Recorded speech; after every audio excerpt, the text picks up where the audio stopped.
Isa ka bang live seller sa Facebook? Meron akong tool na discover na very helpful sa live selling.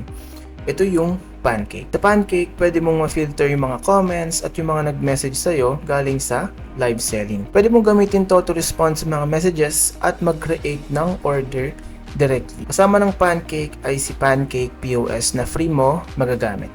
Pwede mong gamitin to para makapag-add ka ng product sa live selling at ma-automate yung order. Then pwede mo iset yung keyword ng bawat products at pwede ka rin mag-set ng live stream price na discounted. After mo ma-set up yung keyword at yung discounted price, click OK. After nun, click mo lang start live selling, then select mo yung live stream mo sa Facebook. Ngayon, try natin mag-comment ng keyword ng product. After natin mag-comment ng keyword, automatically may magme-message na sa atin na pwede na natin bilhin yung product. Dito, yung customer na yung maglalagay ng info niya, yung name, number, email, at delivery address. Pagtapos masagutan ni customer yung checkout form, may marireceive siya na order confirmation at summary. Pwede ka pang mag-add ng maraming products sa iyong live selling.